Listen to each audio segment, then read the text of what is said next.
Live हो क्या?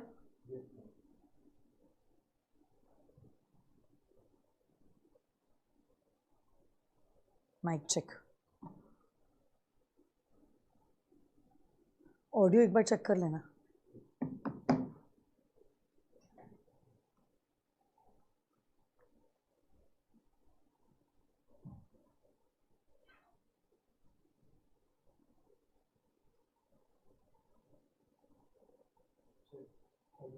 Okay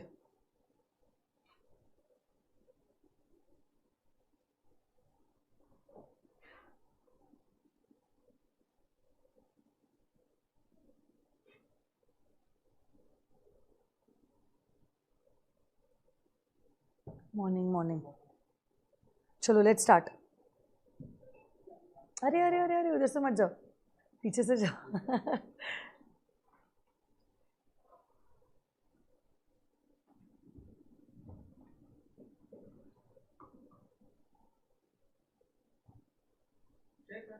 yes yes, हो गया अभी, आई एम लाइव। ठीक है, चल। हाँ, I do it, okay.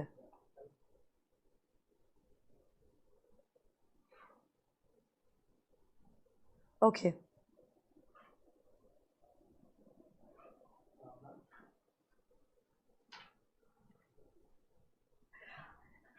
So very good morning to every one of you all. Okay, morning good नहीं लग रही आज आप लोगों की? हाँ क्या? अच्छा, ओके, लेट्स स्टार्ट देन। तो लास्ट सेशन में we just started with the sale of goods act. हमारा यूनिट नंबर 1 कंप्लीट भी हो गया था सेल ऑफ गुड्स एक्ट का, अलोंग विथ आईसीआई के मॉड्यूल के क्वेश्चंस, है ना। आज हम लोग करने वाले हैं यूनिट नंबर 2 और यूनिट नंबर 4, है ना। और कल तक हमारा यूनिट नंबर 3 हो जाएगा, तो जिसके वजह से कल तक हमारा क्या हो जाएगा, सेल ऑफ गुड्स एक्ट भी जो है that will come to an end. तो हमारे 2 मेजर एक्ट्स जो है वो हमारे कल तक कंप्लीट हो जाएंगे। तो अगर आप लोग वेटेज भी जानते हो, एक बार मैं आप लोगों को जस्ट बताना चाहती हूँ ऑन योर स्क्रीन्स, एक ही मिनट। हाँ,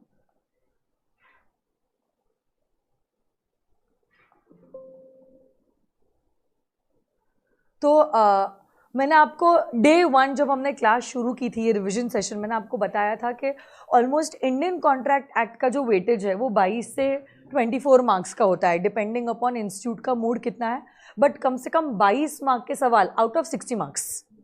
ओके, हमारे 22 मार्क के कम से कम सवाल जो होते हैं वो इंडियन कॉन्ट्रैक्ट एक्ट के ऊपर पूछे जाते हैं। हमने लास्ट सेशन में सेल ऑफ गुड्स एक्ट की शुरुआत की थी, but I forgot to tell you the weightage of the sale of goods act. So beginning from 2018 जो आपका पहला पेपर था, ओके, फॉर सीए फाउंडेशन, से लेकर आज तक हमने ये देखा है कि अप्रॉक्सीमेटली 16 से लेकर 22 मार्क्स जो है वो आते हैं from the sale of goods act. तो सेल ऑफ गुड्स एक्ट का मिनिमम वेटेज जो है that is 16 marks. Okay, so this is the minimum weightage of the sale of goods act. और अप्रॉक्सीमेटली कभी कभार इंस्टीट्यूट 3 मार्क के सवाल पूछता है, कभी कभी 4 मार्क के सवाल पूछता है, तो आप समझ लीजिए 4 से 5 सवाल आपको पूछे जाने वाले हैं even from the sale of goods act. Okay, so second importance weightage wise should also be given to the sale of goods act. Okay, हमारा यूनिट नंबर 1 ऑलरेडी कंप्लीट हो चुका था। Now we are moving on unit number 2. So unit number 2 is a very simple unit जो 2 ही चीज़ों के बारे में बात करता है, conditions and warranties. Okay. I'm good, Himani. Thank you so much. How are you? How are you, Kavita? आ जाइए।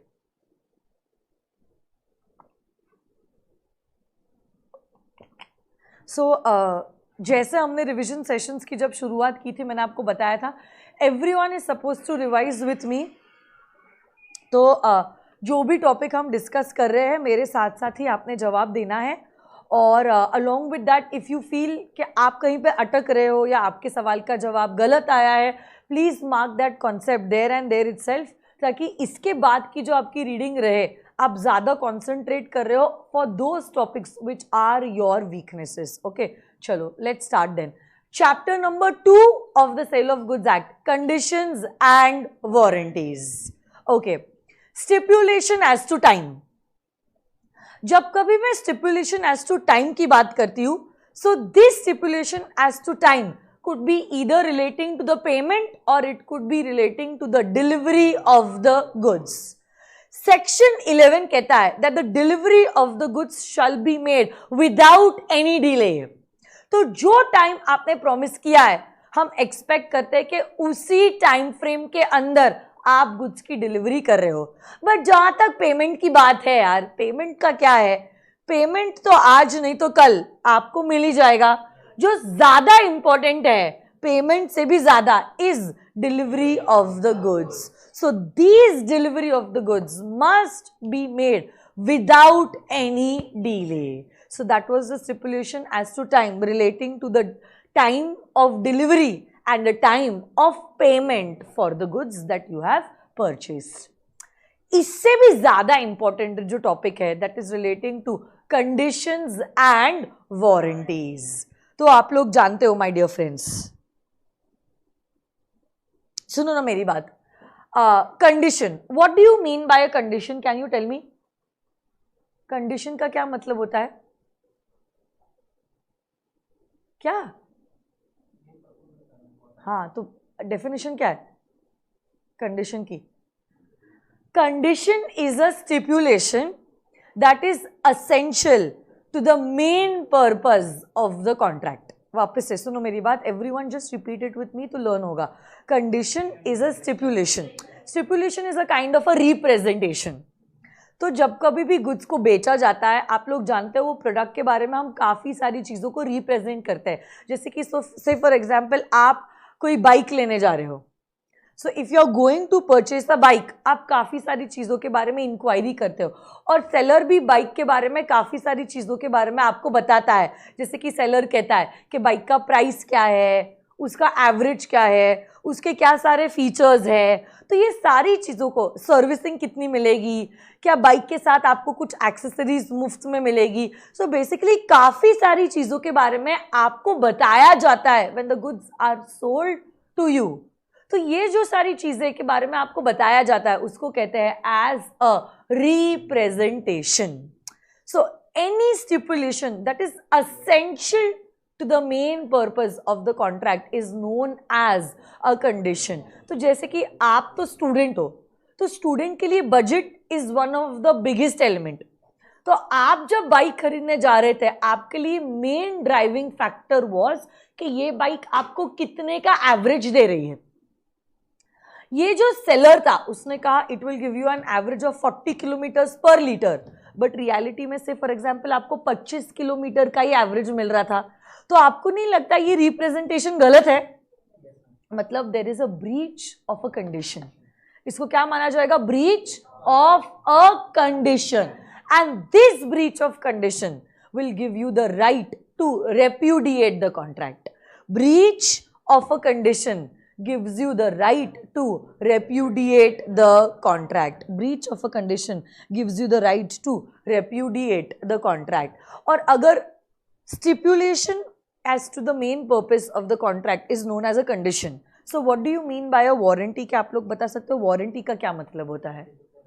Yes, stipulation that is collateral to the main contract is known as a warranty. Very good, Himani, very good. Technical online, Sumit, very good. So any stipulation that is collateral to the main purpose of the contract is known as a warranty. But warranty का जो breach है आपको repudiate करने का अधिकार नहीं देता है. Warranty का breach will give you the right to only claim the damages. वापस है, any stipulation that is essential to the main contract is known as a condition, whereas any stipulation that is collateral to the main contract is known as a warranty. A breach of a condition will give you the right to repudiate the contract, whereas a breach of a warranty will only give you the right to claim the damages. अभी देखो, अगर आप चाहो आप breach of condition को breach of warranty treat कर सकते हो। अगर आप चाहो तो ब्रीच ऑफ कंडीशन को ब्रीच ऑफ वारंटी ट्रीट कर सकते हो, बट अगर आपने ब्रीच ऑफ कंडीशन को ब्रीच ऑफ वारंटी ट्रीट किया है, then you will not get the right to repudiate the contract. Then you will only be able to claim the damages. Yes or no guys? जैसे कि bike बेचते वक्त आपको represent किया गया था कि आपको उस बाइक के साथ एक लेदर जैकेट और एक हेलमेट फ्री मिलेगा, बट आपको सिर्फ हेलमेट दिया गया, आपको जैकेट मुफ्त नहीं मिला। तो क्योंकि जैकेट मुफ्त नहीं मिला, क्या आप कॉन्ट्रैक्ट को रिसाइन कर दोगे? This is just a collateral representation. It's not jacket मुफ्त मिल रहा है इसलिए आपने बाइक नहीं खरीदी है, समझ रहे हो आप? So it's a breach of a warranty. You don't get the right to repudiate the contract, you only get the right to claim the damages. तो जैकेट जितना इक्विवेलेंट कॉस्ट जो है आप सेलर से रिकवर कर सकते हो। आप कहोगे जैकेट दो, नहीं तो पैसा दो, जैकेट जितना, अरे हाँ है ना। बट अच्छा, there was a breach of a condition. Average कहा था 40 किलोमीटर पर लीटर, बट आपको एवरेज मिल रहा है सिर्फ 25 किलोमीटर पर लीटर। बट जैसे ही बाइक आपके पास आई है ना, the bike has been really very lucky to you, you don't want to repudiate the contract, आपको बाइक वापस लौटानी नहीं है। तो अगर आप चाहो कॉन्ट्रैक्ट को रिसाइन ना करते हुए क्या डैमेजेस क्लेम कर सकते हो? आपने यहाँ पे ब्रीच ऑफ कंडीशन को ट्रीट किया है as a breach of warranty, but vice versa possible नहीं है। ब्रीच ऑफ वारंटी को क्या आप ब्रीच ऑफ कंडीशन ट्रीट कर सकते हो? The answer is no, that is not possible. एक वहां पे डिफ्रेंसिएशन आपको नजर आएगा between a condition and a warranty. हो सकता है 2 मार्क का सवाल इंस्टीट्यूट आपको पूछ ले, तो 1 मिनट का समय मैं आपको देती हूँ। 1 मिनट के अंदर please just read the differentiation.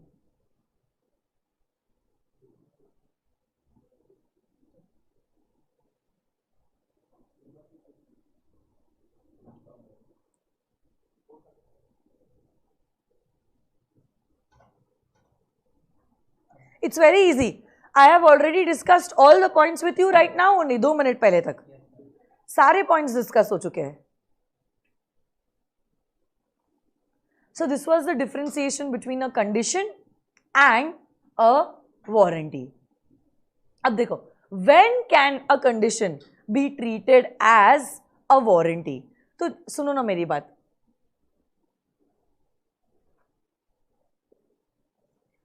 अगर बायर चाहे वो खुद होके अपनी मर्जी से ब्रीच ऑफ कंडीशन को ब्रीच ऑफ वारंटी ट्रीट कर सकता है। केस 1, जैसे मैंने ये बाइक वाला एग्जांपल लिया, you don't want to return the bike, you don't want to repudiate the contract, तो आपने खुद ने डिसाइड किया कि कॉन्ट्रैक्ट को रेप्यूडिएट ना करते हुए आप क्या करना चाहते हो, आप उसको ट्रीट करना चाहते हो as a breach of warranty and you only want to claim the damages. Okay, but सुनो ना मेरी बात, मैं आपको कुछ बातें बताना चाहती हूँ। कुछ ऐसे केसेस होते हैं जहां पे there is a breach of condition, the contract will not be able to be avoided. तो कौन से वो केसेस हैं? तो अब पहली बात तो बायर ने अपने राइट को टोटली वेव ऑफ ही कर दिया है, तब ऐसे केस में माय डियर फ्रेंड्स क्या होने वाला है?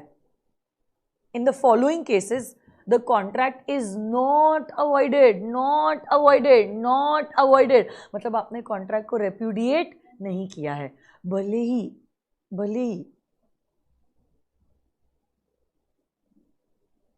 there was a breach of condition, still the breach of condition was treated as a breach of warranty. In short, we did not repudiate the contract. 1, जब बायर ने खुद ने ही हमारे सेलर का जो कंडीशन था उसका जो ब्रीच हुआ है उसको वेव ऑफ कर दिया है, मतलब बायर ने खुद ने डिसाइड किया है that he don't want to claim the consequences of a breach of condition, but he is also okay to only accept the damages. In short, we treated the breach of condition as a breach of warranty. Next, the contract is non-severable. Non-severable मतलब the contract cannot be broken and the buyer has accepted the whole और a part of the goods. मैंने class में example दिया था, आपने कुछ cake मंगाया था फ्रूट फ्लेवर का और कुछ चॉकलेट फ्लेवर का केक आ गया, आपने केक को कट कर दिया और खाने के बाद आपको समझ में आया कि जो फ्लेवर आपने मंगाया वो आया ही नहीं। बट अब ये कॉन्ट्रैक्ट सेपरेट नहीं किया जा सकता है। आप थोड़ी ना कहोगे कि इतना सा पीस मैंने कहा है, बाकी का आप ले लो, इतने का मैं पे कर देती हूँ। ये contract is not separable. Is it separable? Though there was a breach of condition, because आपने डिमांड कुछ किया और आपको मिला और कुछ। हम जानते हैं कि ब्रीच ऑफ कंडीशन हुआ है, बट जानने के बावजूद हम लोग कॉन्ट्रैक्ट को रेप्यूडिएट नहीं कर सकते, क्योंकि कॉन्ट्रैक्ट का नेचर ही ऐसा है कि उसको हम सेपरेट नहीं कर सकते हैं। तो अनफॉर्चुनेटली अब क्या करेंगे? जो चॉकलेट के केक का प्राइस था और फ्रूट के केक का प्राइस था, बस उसका डिफरेंस जो है वो हम डिमांड कर लेंगे। मतलब हमको सिर्फ हमारे डैमेजेस मिलेंगे, कॉम्पेंसेशन मिलेगा, रेप्यूडिएशन पॉसिबल नहीं है, क्योंकि वो केक को ऑलरेडी कट करके हमने एक पीस खा लिया है। हाँ है ना बच्चों? और कभी कभार कानून ही एक्सक्यूज करता है और लॉ मेकर खुद कहते हैं हम जानते हैं कि ये ब्रीच ऑफ कंडीशन है, बट फिर भी हम आपको सिर्फ डैमेजेस लेने का अधिकार देंगे। तो उस केस में भी आप रेप्यूडिएट नहीं कर पाओगे, though there was a breach of condition. ज़्यादा से ज़्यादा आप सिर्फ क्या कर पाओगे? डैमेजेस जो है वो रिकवर कर सकते हो। Yes no guys? यही डैमेजेस, अच्छा यही कंडीशंस और यही वारंटीज क्या एक्सप्रेस हो सकते हैं? अरे बोलो ना, क्या कभी कभार इम्प्लाइड भी हो सकते हैं? वैसे ही वारंटीज भी क्या एक्सप्रेस हो सकती है? Warranties, what is a warranty? Yes, any stipulation that is collateral to the main contract. क्या वारंटीज एक्सप्रेस हो सकती है? और क्या वारंटीज इम्प्लाइड भी हो सकती है? अरे हाँ है ना? So both conditions and warranties can either be expressed or they can be implied. Express करना मतलब शब्दों में बया देना। Okay, so either words oral or words in writing. और implied मतलब हमने कुछ कहा नहीं है या कुछ लिखा नहीं है, शब्दों का इस्तेमाल नहीं किया, बट आपकी हरकतों से समझ में आया है that this is a warranty or a condition. So this is an implied condition और an implied warranty as the case may be.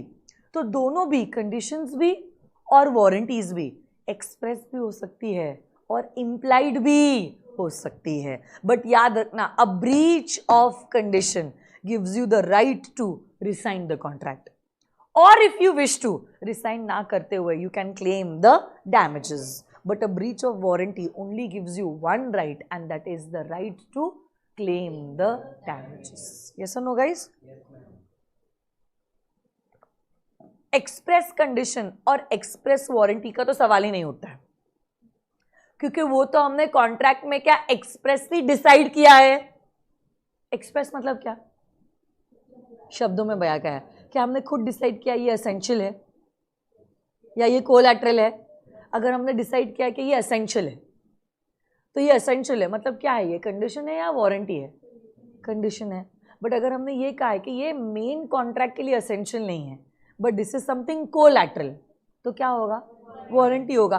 तो हमने तो आपस में चर्चा की है, डिस्कस किया है, डिसाइड किया है, तो वहां पे तो आपको दिमाग लगाने की जरूरत नहीं है। लगाने की जरूरत है क्या? हमने एक्सप्रेसली डिसाइड किया है कि ये कंडीशन है और ये वारंटी है। सही या गलत? अरे बोलो ना। But now what about the implied conditions and implied warranties? तो लॉ मेकर ने खुद ने सेल ऑफ गुड्स एक्ट में कुछ इम्प्लाइड कंडीशंस दिए हुए हैं और कुछ इम्प्लाइड वारंटीज दिए हुए हैं। So first let us check out all the implied conditions. एक एक करके सारे इम्प्लाइड कंडीशंस हम देखते हैं। Let's check it out.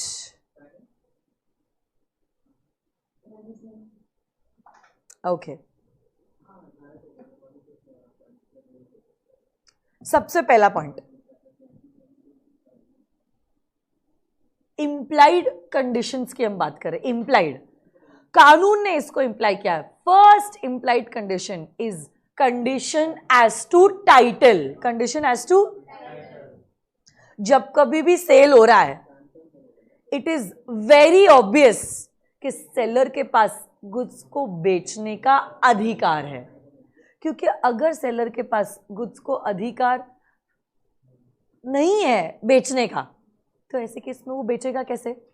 तो अगर सेलर गुड्स को बेच रहा है, it means it is implied that he has the right to sell the goods.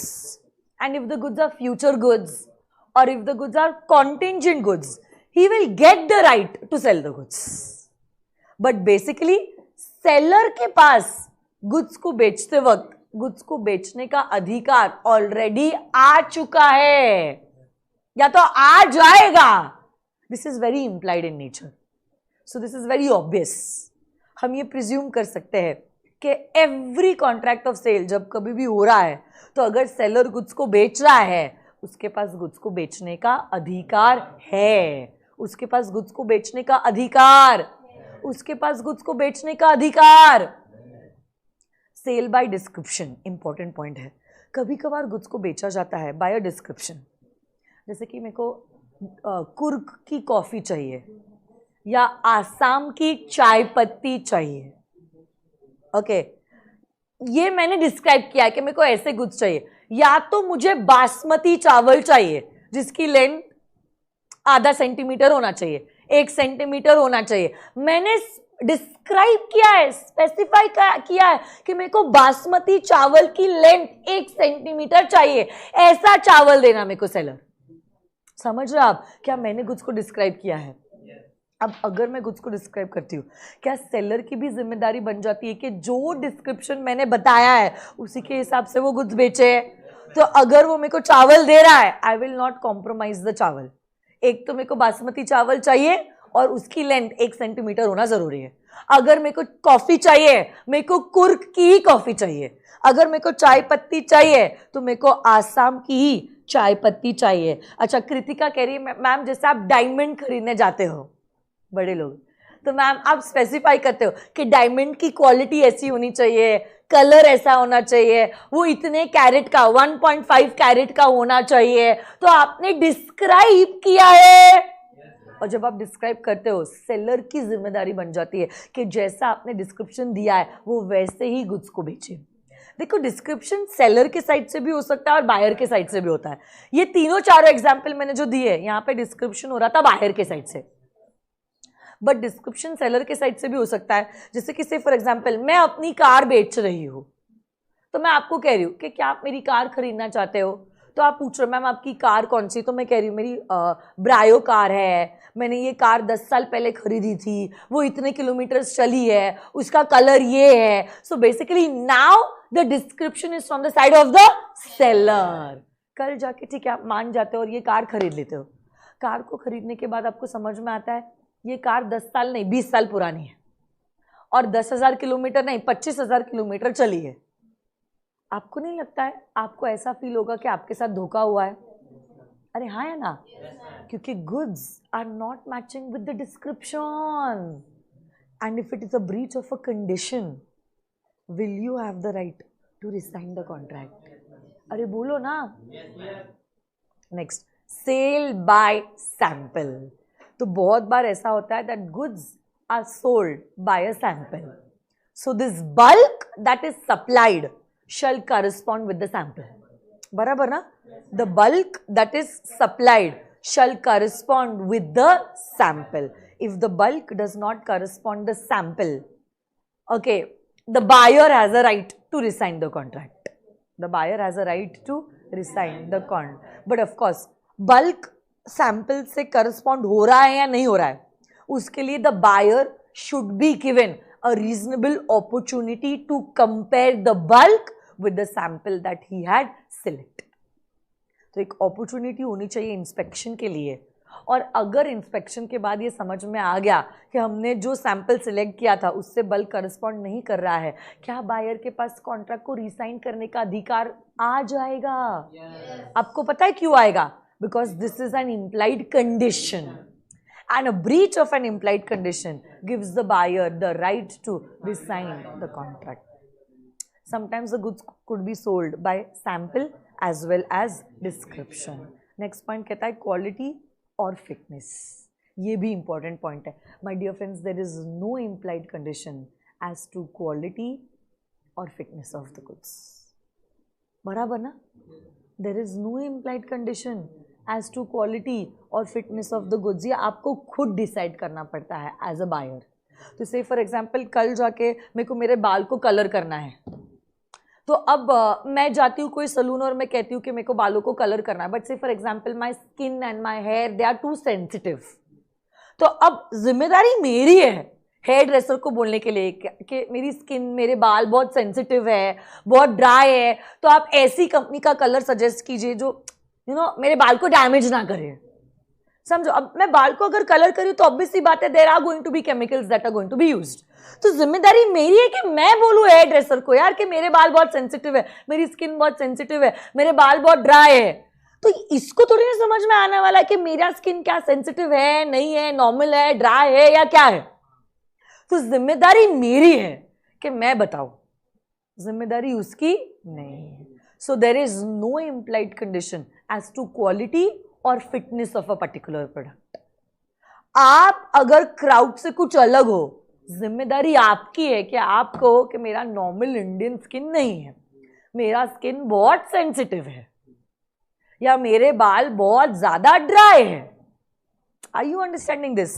Seller की जिम्मेदारी नहीं है, सेलर की जिम्मेदारी नहीं है. वैसे ही अगर आप कुछ केमिकल से एलर्जिक हो, अगर आप रेस्टोरेंट में जा रहे हो और आप फूड डिमांड कर रहे हो, आप नट्स से या कोई फूड प्रोडक्ट से एलर्जिटिक हो, तो जिम्मेदारी आपकी है.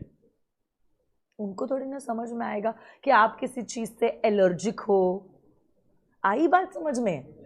So there is no implied condition as to quality और फिटनेस. बट अगर आप सेलर को बताते हो कि आप गुड्स को किस पर्पस के लिए खरीद रहे हो, and the seller is usually dealing in the goods, and you relied on the skill and judgment of the seller while selecting the goods, then it becomes a duty of the seller to sell those goods as per your specifications.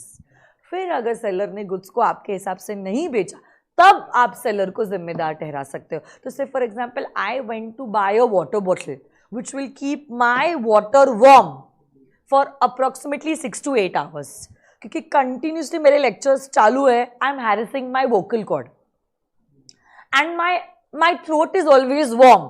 Suddenly I can not drink cold water और too hot water, मेरा vocal cord ही crack हो जाएगा.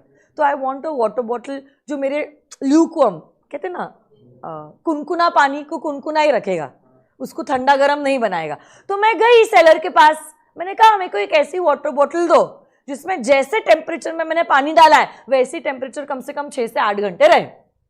मेरे को भैया जी नहीं पता है इसमें ज्यादा, आप इसमें 25 सालों से डील कर रहे हो, आप खुद बताओ मेरे रिक्वायरमेंट के हिसाब से मुझे कौन सी वाटर बॉटल बेस्ट सूटेबल है. I am relying on the skills of the seller. I told the seller the purpose for which I am buying the goods. अरे हाँ है ना, पक्का? अब सेलर को वाटर बॉटल ऐसी ही देनी पड़ेगी जो मेरे रिक्वायरमेंट्स को मैच करे. अगर उसने ऐसा नहीं किया, I will get the right to rescind the contract. बराबर या नहीं? बट अगर आप गुड्स को ट्रेड नेम से या पेटेंट नेम से बाय करते हो, तब भी फिर सेलर जिम्मेदार नहीं है. आप कहोगे मेरे को उषा की ही सुइंग मशीन चाहिए. अरे सेलर कह रहा है मैडम जी उषा का जमाना गया, अब काफी नए ब्रांड्स आ गए, नए ऑप्शंस आ गए, नए फीचर्स आ गए. आप कह रहे हो मेरे को उषा की ही सुइंग मशीन चाहिए, मम्मी ने कहा तो कहा, बस सवाल नहीं करना. तब ऐसे केस में सेलर जिम्मेदार नहीं है. यस और no guys? Okay. Condition as to merchantability. Merchantability मतलब ट्रेडेबिलिटी. जो गुड्स आपको बेचे गए, ऑब्वियसली बात है उसकी कंडीशन ट्रेडेबल होनी चाहिए. कल जाके आप से फॉर एग्जांपल आपकी सिस्टर की शादी है और आपको एक संगीत के लिए एक मस्त वेलवेट का गाउन स्टिच करना है, ओके और आप वेलवेट मटेरियल खरीदने जाते हो कोई दुकान में, बट दैट वेलवेट के क्लॉथ पे बुरशी आ चुकी है. Is it fit? Is it tradable condition? Can you resign the contract? And last is condition as to wholesomeness. Wholesomeness usually comes in case of eatables. That these goods that you are selling shall be fit for consumption. अगर वो नहीं है तो आप contract को resign कर सकते हो. कभी कभार रिसाइन करना पॉसिबल नहीं होता है, ईटेबल्स के केस में, फिर आप डैमेजेस क्लेम कर सकते हो. जैसे कि से फॉर एग्जांपल आप कुछ से आप कोई बेकरी शॉप में आपने कुछ खारी लेके आ गए, आप खारी और टोस्ट, वो टोस्ट को आपने डुबाया दूध में और आपने खाया और बड़ा सा पत्थर उसमें निकल गया, दांत ही टूट गया आपका. देखो आप कॉन्ट्रैक्ट को रिसाइन तो नहीं कर सकते, जो होना था वो हो गया, बट क्या आप डैमेजेस क्लेम करोगे? वैसे तो it's a breach of condition देखा जाए तो technically. Why? Because these goods are not fit for consumption. Why will we eat a stone? Are you understanding? So it's not fit for consumption. But unfortunately अब situation ही ऐसी हो गई कि आप कॉन्ट्रैक्ट को रेप्यूडिएट नहीं कर सकते हो, तो आप क्या करोगे? एटलीस्ट डैमेजेस तो क्लेम कर ही लोगे, हाँ या ना? So these are the 7 implied conditions. Okay. So इसके ऊपर या तो डायरेक्ट थ्योरी क्वेश्चन आ सकता है, या तो इंडिविजुअली कोई भी पॉइंट को उठा के इंस्टीट्यूट केस स्टडी बना सकता है. Okay, so this is a very very very very very important chapter. Okay, वैसे मैंने आपको कहा है 16 मार्क के तो सवाल आपके सेल ऑफ गुड्स एक्ट में आने वाले हैं, तो हो सकता है चारों भी यूनिट पे एक सवाल आ गया, 4 4 4 4. You never know, so you can not keep anything for option. Option is not an option for you. Okay.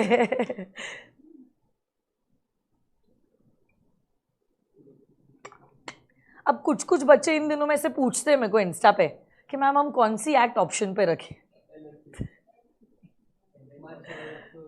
Ma'am हम पार्टनरशिप छोड़े या सेल ऑफ गुड्स एक्ट छोड़े? तो मैं कहती हूँ बेटा दोनों छोड़ दो और अटेम्प्ट भी छोड़ दो. अभी मतलब आप टीचर को ऐसे सवाल कैसे पूछ सकते हैं कि मैम हम सेल ऑफ गुड्स एक्ट और पार्टनरशिप में से कौन सी एक्ट ऑप्शन में रखें? मतलब आपको हिम्मत भी कैसे आ जाती है ऐसे सवाल पूछने की, बताइए मुझे. मतलब मेरे मन में यहाँ तक आ जाता है कि मैं बोलती हूँ बेटा दोनों ऑप्शन में आप रख दीजिए और आप अटेम्प्ट भी ऑप्शन को ही कंसिडर करें. बट कैसा भी कह भी नहीं सकती हूँ, नेचर भी वैसा नहीं है मेरा कि कह दूँ. एक बच्चे को कह दिया था वैसे मैंने. इतनी फ्रस्ट्रेट हो गई थी मैं. मतलब कैसे हिम्मत भी बन जाती है तुम लोगों की यार. हम तो डरते थे ऐसे टीचर को ये पूछने के लिए ऑप्शन में क्या रखे. अगर मेरे पिताजी को मैं ये कहती तो 2 फटके मार देते वो मुझे, सच में. मतलब इतनी हिम्मत भी नहीं होती. एक बार ऐसे ही हुआ था, फाइनल ऑडिट की मैं पढ़ाई करी थी और फिर क्लासेस की नोट्स में से मैं रिविजन कर रही थी, तो पापा ने देख लिया. मतलब लेट नाइट में पढ़ाई करती थी तो पापा लेट ऑफिस से जब आते थे तो देखते थे. फिर पूछा मुझे कहाँ से पढ़ रही है, क्या कर रही है? तो मैंने बोला बस क्लासेस की वो समरी नोट्स में से मैं पढ़ रही थी. तो देखा पापा ने, समरी नोट्स तो समरी होती है. जो चिल्लाया मुझे, जो चिल्लाया, सारी बुक्स उठा ली और अपने कबर्ड में लॉक कर दी. बोला अभी आज से तेरे को जितना पढ़ना है सिर्फ मॉड्यूल में से पढ़ेगी, ICI के. वहाँ से मैंने वो 3 महीने तब थे, 5 महीने का प्रेपरेटरी लीव था, 2 महीने बाद पापा ने देखा. ये तब तक तो मेरी एक बार नोट्स, क्लास के नोट्स में से पढ़ाई हो चुकी थी. सारी बुक्स उठा के सब कुछ रख दिया ना. मैं तो ऐसे पूरी डेविस्टेटेड हो गई थी. बोला अब तेरे को जो भी पढ़ना है इंस्टीट्यूट की मॉड्यूल में से पढ़ना है. इंस्टीट्यूट ने मॉड्यूल क्यों इशू की है? टाइम पास के लिए इशू नहीं की है. तब जब मैं टीचर बनी थी, डे 1 मैंने डिसाइड कर लिया था कि मैं अपने नोट्स नहीं बनाऊंगी. इंस्टीट्यूट की मॉड्यूल को ही मेरे को बेस रखना है और उसी के हिसाब से मेरे को नोट्स बनानी है, क्योंकि उसका फ़ायदा मेरे को रिजल्ट के दिन समझ में आया. तब मुझे से लगा कि मेरे पापा ऐसे हरकत कर ही कैसे सकते हैं, वो मुझसे प्यार ही नहीं करते. तब सब सोच लिया मैंने मेरे पापा के बारे में, मुझसे प्यार ही नहीं करते, वो चाहते ही नहीं मैं क्लियर हो जाऊँ. ऐसे कैसे अपनी बेटी को ऐसे कोई सिचुएशन में ला सकता है. और एटलीस्ट मैं पढ़ तो रही हूँ. मतलब मैं मन में सोच रही हूँ कि ऐसे बच्चे जो पढ़ते भी नहीं है, घूम रहे फिर रहे, रिकामे काम कर रहे, कम से कम मैं वैसी बच्ची तो नहीं हूँ, मैं सिंसियर हूँ. और मेरी बुक्स उठा के कबर्ड में लॉक कर दी. क्या कुछ नहीं सोचा था वो रात भर में मैंने. बट सच में मतलब इतना गुस्सा आया होगा मुझे, इतना गुस्सा आया होगा. मतलब मन मन में मैंने क्या क्या सोचा होगा पापा के बारे में कि कैसे कैसे मतलब छोड़ो रहे दो. बट उस टाइम में भी मुझे लगता है कि उन्होंने जो किया वो एकदम सही किया. That time I was not matured enough to understand why he took that decision, and that was a very bold decision. उनके लिए भी ऑफकोर्स कितना इमोशन हुआ होगा कि उन्होंने ये सारी चीज़ें की है. But I really respect that right now. In fact, I started to respect it from the day I got the result. That time I understood कि जो उन्होंने किया वो मेरे लिए उस वक्त बहुत ज़रूरी था. Maybe that was a painful process, but वो 3 महीने में मैं ज़रूर पेन में रही होगी. But it really took me to an advantage for the result and for the preparation also. So when I became a CA also, and I thought that I wanted to pursue teaching, that incident was in my mind. तो foundation क्या है, inter क्या, आप देखो मेरी books, it is according to the module के expectation only. ज़्यादा होशियारी दिखानी नहीं है. इंस्टीट्यूट ने अगर कुछ स्टैंडर्ड सेट किया है, we really need to meet with that expectation. That's it. That's the only criteria that we have to keep in our mind. बहुत बार क्या होता है, नोट्स ईजी ले लेते हैं बच्चे, क्योंकि बहुत रेफरेंस बुक्स मार्केट में भी अवेलेबल होती है. तो बच्चा तब तो खुश हो जाता है, तब उसको लगता है मज़ा आ गया, सब कुछ समझ में आ रहा है, और फिर तब वो बहुत होशियारी बताता है. But then it doesn't eventually give the result to him, क्योंकि टेक्निकल और लीगल लैंग्वेज से अगर आप पढ़ोगे, आप 10 चीज़ें पढ़ोगे तो आप 8 चीज़ें याद रख पाओगे, और आप 6 चीज़ें तो लिखोगे ना. आप पढ़ते वक्त ही अगर इजी पढ़ोगे, so you cannot expect that you will be able to quote those technical and legal words in the examination. तो इसलिए फिर मैंने कहा है कि अगर पढ़ाना भी है तो मॉड्यूल के हिसाब से पढ़ाना है, रिवीजन भी करना है तो उसी में से करना है. अननेसेसरली बच्चों को आज कंफर्ट जोन में लाके रिजल्ट के बाद अगर वो दुखी है, तो ये कंफर्ट है ही नहीं, एक्चुअली ये धोखा है. तो मे बी हो सकता है आप लोग भी सेम फेज से गुजर रहे हो जो मैं उस वक्त उस फेज में गुजरी थी. But eventually, let me tell you, right now you are not matured enough to understand what is good for you. Right now, comfort is something that you should not be seeking for. थोड़े से आप pen में जाओ, you will become a better person, and that is what is required from you. उस वक्त genuinely I was devastated 2 दिनों के लिए. इतनी रोई होगी मैं, इतनी रोई होगी मम्मी के सामने. मतलब ऐसे कौन करता है यार. मतलब मुझे इतने थॉट्स आ रहे थे मेरे दिमाग में. मतलब मैंने सच में बोल दिया था पापा को कि आप तो मुझसे प्यार ही नहीं करते, आप तो चाहते ही नहीं हो कि मैं पास हूँ. ऐसा तक भी मैंने कह दिया था. और मेरे मन में इतना आ रहा था बिकॉज माय फ्रेंड्स, मतलब लिटरली वो लोग पार्टी कर रहे थे, टाइम पास कर रहे थे, कोई सीरियस नहीं था. और मुझे ऐसा लग रहा था कि मैं इतनी अच्छी हूँ और मेरे साथ ही गलत हो रहा है. कम से कम मैं पढ़ तो रही हूँ, ऐसा मुझे लग रहा था, और मेरी बुक्स ले ली. But then I realize that it was worth it. So that's how it is. कभी कभार ऐसा होता है कि पेरेंट्स कुछ डिसीजन लेते हैं और हमें ऐसा लगता है that why are they doing this और why are they telling us this. But let me tell you कि कोई भी पेरेंट अपने बच्चे का बुरा नहीं चाहेगा. मतलब वो सबसे लड़ लेंगे बट आपको प्रोटेक्ट करेंगे. बट अगर वो चाहते हैं कि आप कुछ स्ट्रगल करो या कुछ फेस से जाए, this is because they are looking at the bigger picture which you can not visualize at this stage. So आप आज अपने कंफर्ट के बारे में सोच रहे होगे, बट वो तो आपको एज एन इंडिविजुअल पैरों पे खड़ा करना चाहते हैं. उसके हिसाब से जो बेस्ट है वो आपके लिए कर रहे हैं. So trust their decision and believe in whatever they are doing for you. वो कभी आपका बुरा नहीं चाहेंगे. एक आधे बार आपका बॉयफ्रेंड, गर्लफ्रेंड, आपका फ्रेंड आपका बुरा कर लेगा, आपको आज कॉन्फिडेंस में लाएगा सामने, पीछे क्या कर रहा है कोई आइडिया नहीं. बट आपके parents will never do that. अगर वो बुरे हैं, आपके फेस पे बुरे हो गए, बट ये बुरे इसीलिए हो रहे हैं ताकि आप अच्छे हो जाए. So never challenge any decision that they have taken. Never doubt their decisions. कुछ डाउट हुआ भी तो आप मुझसे चर्चा कर सकते हैं. बिलीव में अपने दोस्तों से आप चर्चा मत करो, क्योंकि उनका भी विजन इतना स्ट्रांग नहीं है ये समझने के लिए कि उन्होंने ऐसा क्यों लिया. आपका दोस्त आपको भड़का देगा कि तुम्हारे पेरेंट्स तो ऐसे ही है, मेरे पेरेंट्स तो देखो कितने अच्छे हैं, तुम्हारे पेरेंट्स तुमसे प्यार नहीं करते, तुम्हारी केयर नहीं करते, मेरे पेरेंट्स तो देखो क्या क्या करते. वो एक बार तुमको भड़का देगा against those individuals who love you the most. तो अगर कभी आप ऐसे डिसीजन या ऐसे फेज में भी आ जाए, please don't take any decision, come to me and talk to me. Okay, आ जाइए.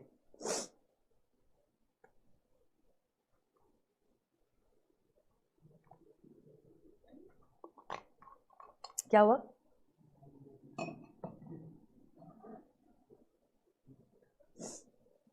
Okay, implied warranties. सुनो मेरी बात. और पेरेंट होने के बाद तो मुझे और ज्यादा रियलाइज हुआ है सीरियसली. मैं मतलब अभी जियाना अगर अभी तो वेकेशन चालू है तो 1 घंटा 2 घंटे से ज़्यादा अगर टीवी देख रही है, मोबाइल देख रही है, तो आई नो ना it's not good for her, but उसको लग रहा है मम्मी क्या बोलती रहती है, टोकती रहती है, क्या है ये, वैसा उसको लगता है। उसको लगता है क्या बोर है यार। तो वैसे ही वो बात हो जाती है। I know that it's not good and then you become habituated and you get addicted to it and then फिर वो बेचैनी हो जाती है। तो फिर I know it's not good for her, but she feels क्या बोर है मम्मी, क्या है ये, क्या मतलब। हाँ एग्जैक्टली तो वेकेशन है, स्कूल में कैसा रूटीन रहता है, क्लासेस है, बाकी सब एक्स्ट्रा करिकुलर, कुछ नहीं तो क्या थोड़ा सा 1 घंटा खेलेंगे, बोर हो रहा है मम्मी क्या करूँ। टीवी देख लो, टीवी देख के हो गया, थोड़ा बहुत खा लेंगे पी लेंगे, थोड़ा बहुत खेल लेंगे, बोर हो रहा है क्या कर ले। उनको टीवी और मोबाइल ही दिखता है। तो I know it's not good but that child does not understand, so that's how it is. Okay, implied warranties, तो सुनो मेरी बात। वारंटी मतलब it is a stipulation which is collateral to the main purpose, yes और no, and इसका breach will only give you the right to claim the damages. 4 implied warranties है। सबसे पहला is warranty as to undisturbed possession. Okay, तो अगर goods have been sold you have the complete right to enjoy a quiet possession of the goods. अगर आपके possession को बार बार disturb किया जा रहा है, उसके वजह से अगर कुछ डैमेजेस आपने सफ़र किए हैं तो वो डैमेजेस आप सेलर से क्लेम कर सकते हो। Warranty as to non existence of encumbrance, so any goods that are sold shall be free from any charge or encumbrances. If not, जिसके वजह से आपको कुछ डैमेज हुआ है तो आप डैमेजेस क्लेम कर सकते हो। यूसेज ऑफ ट्रेड, वो कश्मीर के एप्पल्स का मैंने आपको एग्जांपल दिया था। सेलर अगर नॉर्मल कस्टमर ट्रेडिशन से डेविएट हो रहा है जिसके वजह से बायर को कुछ नुकसान हुआ है तो वो डैमेजेस सेलर से रिकवर कर सकता है। और last implied warranty is disclosure of the dangerous nature of the goods. Goods का नेचर अगर डेंजरस है, ओके, और सेलर ने बायर को उस बारे में वार्न नहीं किया, तो ऐसे केस में माय डियर फ्रेंड्स इसकी वजह से अगर बायर को कुछ डैमेज हो गया तो बायर जो है ये डैमेजेस सेलर से रिकवर कर सकता है। और एक नहीं, दैट वाज होलसमनेस, होलसमनेस था वो भी इसका क्वालिटी और फिटनेस का। केविएट एम्प्टोर और उसके एक्सेप्शंस। अच्छा, किसमें? हाँ, जैसे कि आपने गीज़र खरीदा तो गीज़र, इलेक्ट्रिक गीज़र थोड़ा सा डेंजरस हो जाता है, so you suppose to warn it. आप टॉयज़ बेच रहे हो, टॉयज़ के छोटे छोटे पार्ट्स है तो आप वार्निंग दोगे कि अगर the kid is below 3 years it may choke the child, so keep it away from kids below 3 years। तो ऐसे वार्निंग देना ज़रूरी है। आप अगर वार्निंग नहीं देते हो जिसके वजह से बायर को कुछ डैमेज हो जाता है, नुकसान हो जाता है, कुछ मेडिकल खर्चा लग जाता है, तो आप सेलर से रिकवर कर सकते हो, ठीक है। Okay, caveat emptor. Caveat emptor का मतलब होता है let the buyer be aware.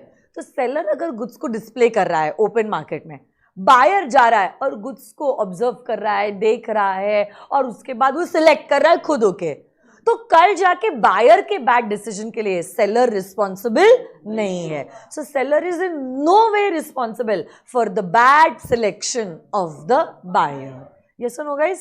This rule is known as caveat emptor. Let the buyer be aware. Yes or no, guys? Pakka? 100%? So if the goods turn out to be defective or if the goods do not fit the purpose for which the buyer has bought the goods, seller is in no way responsible for the same. तो कल जाके जब मैं water bottle खरीदने जाती हूँ मैं खुद वाटर बॉटल सेलेक्ट करती हूँ and it's not fit for my use, I cannot hold the seller responsible, क्योंकि मैंने उसको कहा है कि मुझे किस पर्पस के लिए गुड्स चाहिए, मैंने खुद गुड्स को सिलेक्ट किया है फैंसी गुड्स देख के। तब ऐसे केस में I cannot hold the seller responsible for the sale. Yes or no, guys? But आप लोग जानते हो वो लॉ ही क्या लॉ है जिसके कोई एक्सेप्शंस ना हो, तो केविएट एम्प्टोर के भी है कुछ एक्सेप्शंस। सबसे पहला exception is to fitness as to quality और यूज। तो आप लोग जानते हो, सुनो मेरी बात, ये हम एक्सेप्शंस की बात कर रहे हैं। जनरल रूल कहता था let the buyer be responsible. अगर हम एक्सेप्शन की बात कर रहे हैं, कौन रिस्पॉन्सिबल होगा, बायर या सेलर? जनरल रूल क्या कह रहा है? बायर रिस्पॉन्सिबल है। एक्सेप्शन क्या कहेगा? सेलर। तो आपने बायर बोला।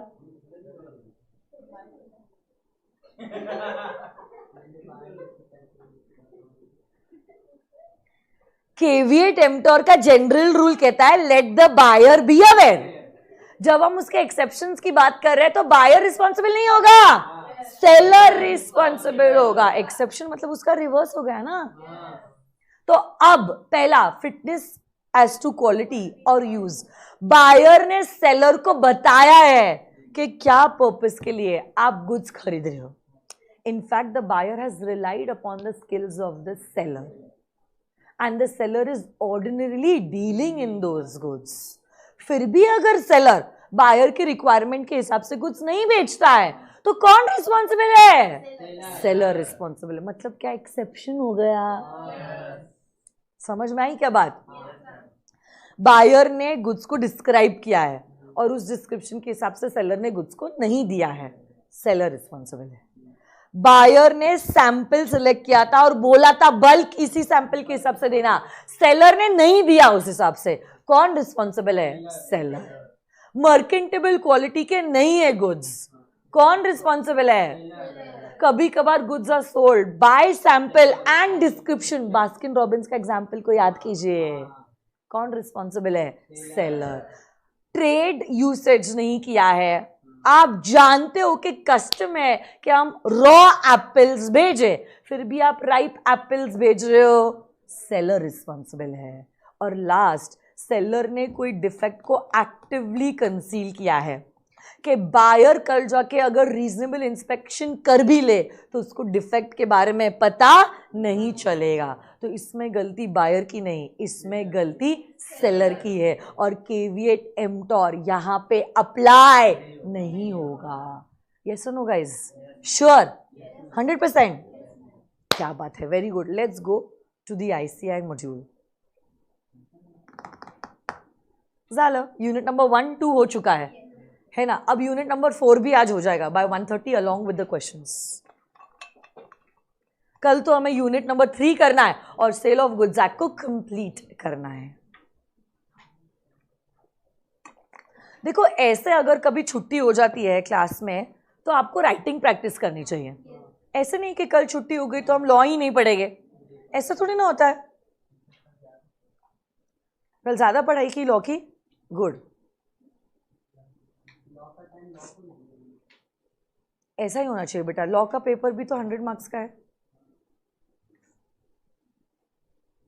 पूजा मैम से बात हो गई है तो पूजा मैम ने कहा है कि आई थिंक जून के 2nd वीक से शी विल टेक 4 घंटे का है उनको रिवीजन लेक्चर चाहिए। तो उन्होंने कहा मैं 1 दिन में ही कंप्लीट कर लूँगी, जो दिन वो लेगी उस दिन मैं नहीं ले लूँगी, क्योंकि मेरे को जून के ही 1st या 2nd वीक से ना चालू करना है marathon for RTP discussion and writing practice.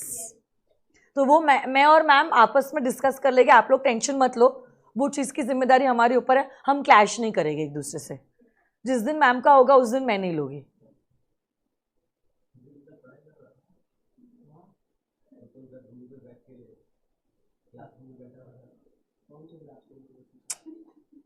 चलो आ जाइए। Very good Himani, very good Kritika.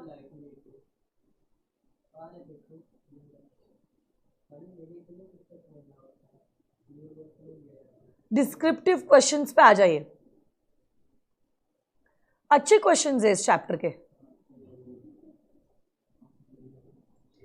ऐसा ये जो क्वेश्चन 1 है और ये क्वेश्चन 2 है ना, नहीं बाद में क्यों, अभी करेंगे। ऐसे क्वेश्चंस 1 और 2 जो आपको आपके स्क्रीन के सामने नजर आ रहे हैं, क्वेश्चन नंबर 1 होता है यूजुअली इंस्टीट्यूट के मटेरियल में।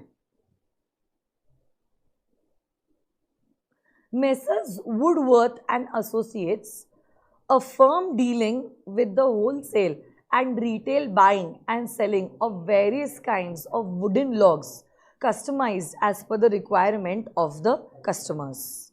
Okay, इसमें क्या हुआ है? They dealt with rosewood, mango wood, teak wood, burma wood. Mr. Das, a customer, came to the shop and asked for wooden logs measuring 4 inches broad and 8 feet long as required by the carpenter. क्या हमारे mister दास ने describe किया है? क्योंकि वैसे भी ये customised would बनाते हैं. मिस्टर दास ने स्पेसिफिकली बताया है कि मेरे को इतना इंचेस ब्रॉड, इतने फीट लॉन्ग ये वुड चाहिए. Okay, Mr. Das specifically mentioned that he required the wood which would be best suited for the purpose of making wooden doors and window frames. The shopkeeper owner arranged and agreed the wooden pieces cut into as per the buyer requirement. The carpenter visited Mr. Das's house next day and he found that the seller has supplied mango tree wood which would be most unsuitable for the purpose. And the carpenter asked Mr. Das to return the wooden logs as it would not meet the requirement. The shop owner refused to accept the return of the wooden log on the plea that the logs were cut to specific requirement of Mr. Das and hence could not be resold. अब आपको बताना है what is the duty of the buyer as well as the seller according to the doctrine of caveat emptor. तो बताओ, according to the doctrine of caveat emptor, general rule तो भले ही कहता होगा let the buyer be aware, but क्या general rule के कुछ exceptions है? उस एक्सेप्शन में सेल बाय डिस्क्रिप्शन यही आएगा ना. क्या बायर ने डिस्क्राइब किया है कुछ कि हमको ये जो वुड है उससे डोर फ्रेम और विंडो फ्रेम्स बनानी है और इतने इंच ब्रॉड और इतने फीट लॉन्ग होना चाहिए, बट क्या गुड्स डिस्क्रिप्शन के हिसाब से आए हैं? क्योंकि ये mango would was most unsuitable for window work and door work. तो क्या यहाँ पे बायर रिस्पॉन्सिबल है या सेलर रिस्पॉन्सिबल? और क्या गुड्स को वापस से लौटाया जाएगा? क्या कॉन्ट्रैक्ट रेप्यूडिएट हो सकता है?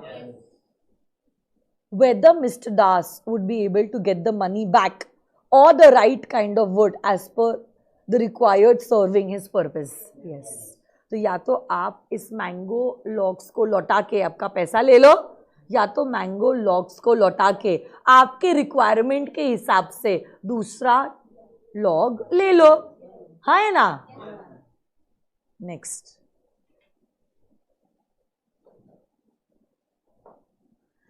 Mrs. Geeta went to the local rice and wheat wholesale shop and asked for 100 kgs of basmati rice. The shopkeeper quoted the price of the same at 125 per kg, to which she agreed. Mrs. Geeta insisted that she would like to see the sample of what will be provided to her by the shopkeeper before she agreed upon such purchase. The shopkeeper showed her a bowl of rice as sample. The sample exactly corresponded to the entire lot. तो bulk क्या sample को correspond हो रहा है?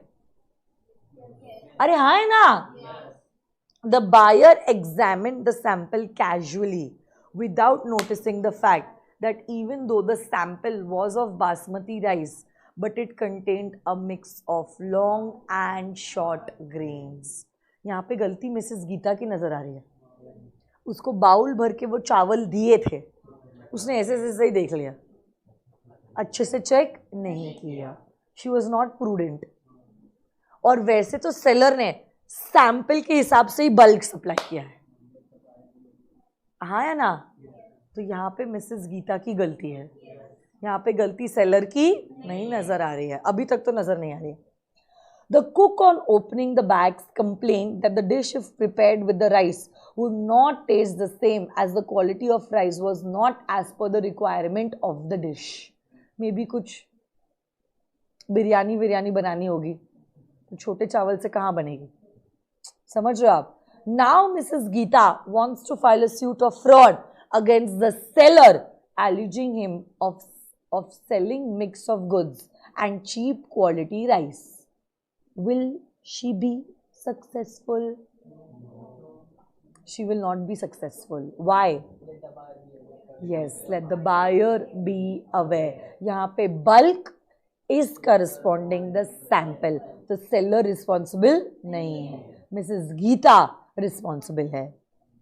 But decide the fate of the case and options open to the buyer for grievances redressal as per the provisions of the sale of goods. Grievances मतलब complaints. आपके दुख दर्द. मिसेस गीता को दुख दर्द कहीं कंप्लेन नहीं कर सकती है क्योंकि गलती उसकी है. हाँ या ना? What would be your answer in case Mrs Geeta specified her exact requirement as to length of rice? तब चीजें डिफरेंट होती है. तब तो फिर सैंपल एंड डिस्क्रिप्शन आ जाता है और फिर गुड्स जो आप सप्लाई कर रहे हो should match both sample and description. और अगर मैच नहीं किया तब सेलर फिर रिस्पॉन्सिबल हो जाएगा. हाँ या ना?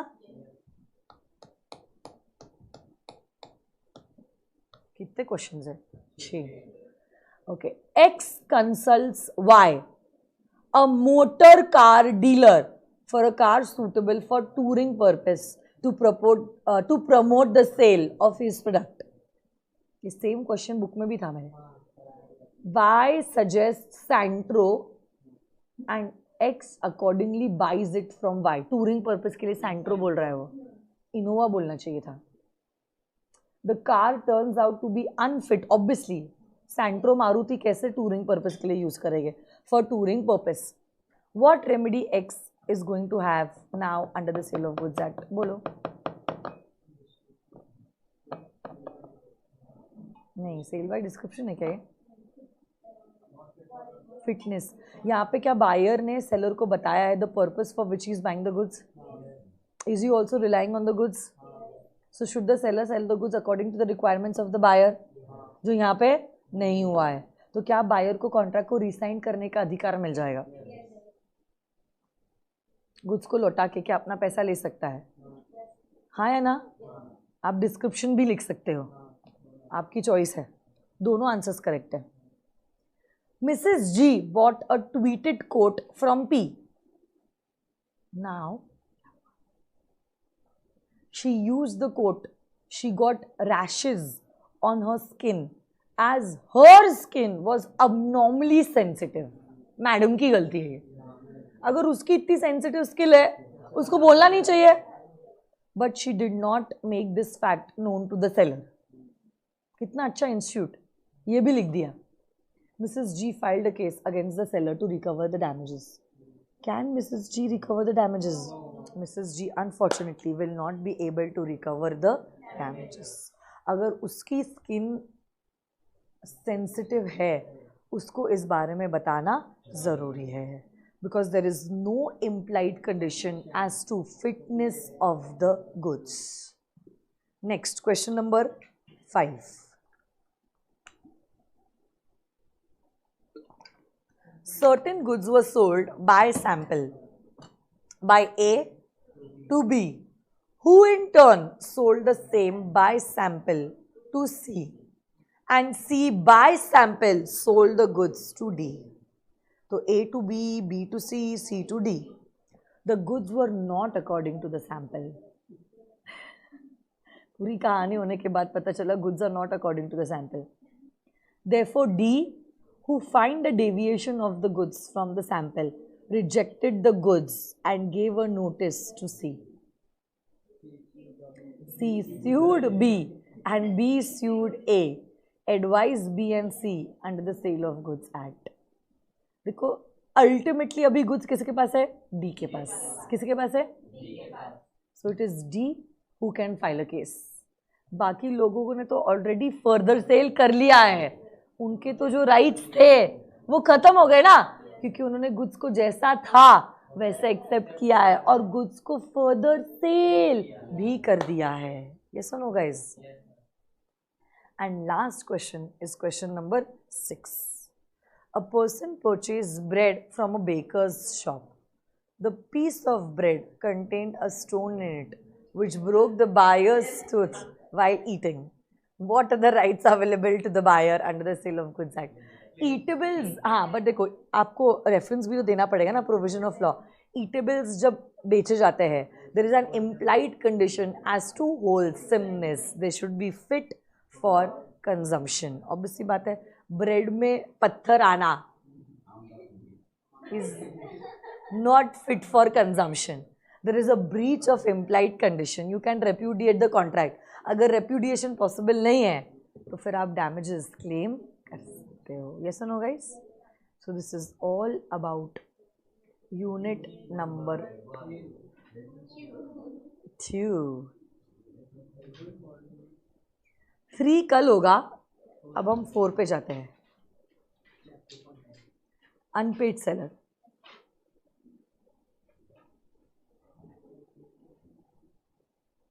कितने चार्ट्स है? 3 है.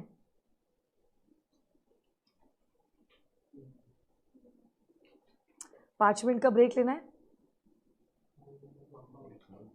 सॉन्ग प्ले होगा क्या यूट्यूब पे? I am not quite sure, क्योंकि यूट्यूब पे स्ट्रीमिंग हो रही है ना. तो ऐसे ही ले ले 5 मिनट का ब्रेक. आई मैं 5 मिनट में. 12:42 है. 12:47 तक वापस से रिज्यूम करते हैं. ठीक है.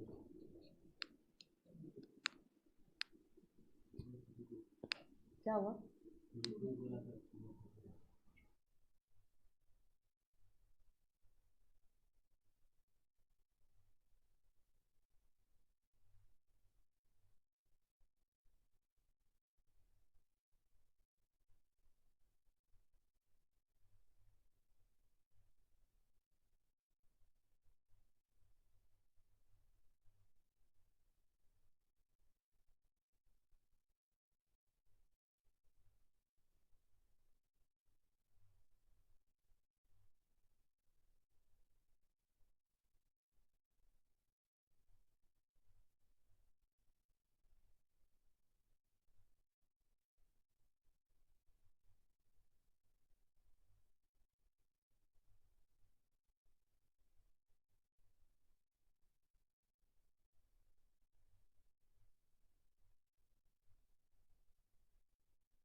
माइक चेक चेक,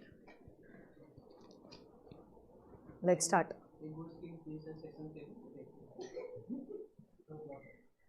चलो आ जाइए।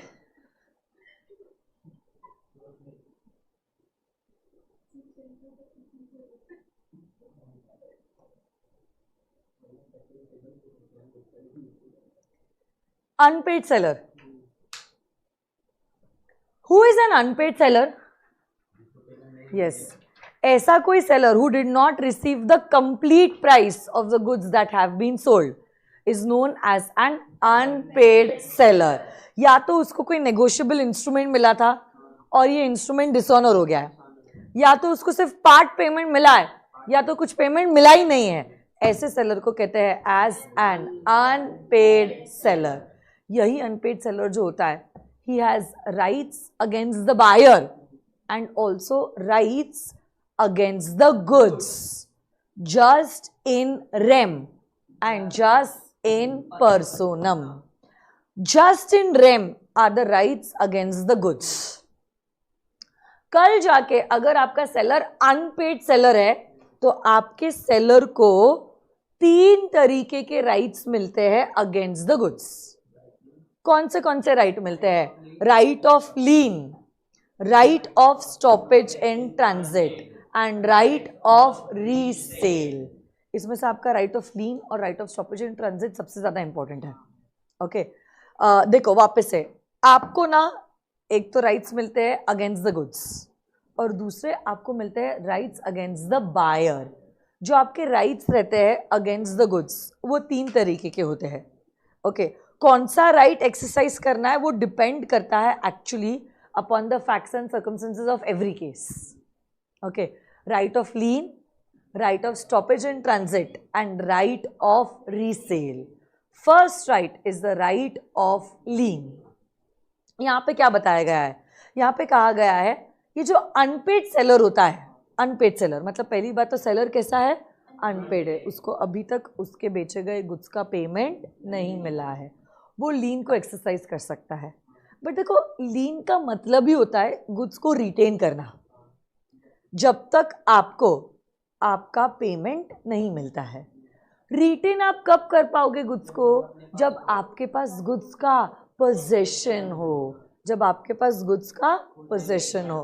अगर आपके पास गुड्स का पोजेशन ही नहीं है, क्या आप लीन एक्सरसाइज कर पाओगे? नहीं, क्योंकि लीन में आप वही तो कर रहे हो, आप कह रहे हो मैं गुड्स का पोजेशन अपने पास तब तक रखूंगा जब तक आप मुझे मेरे ड्यूज नहीं देते।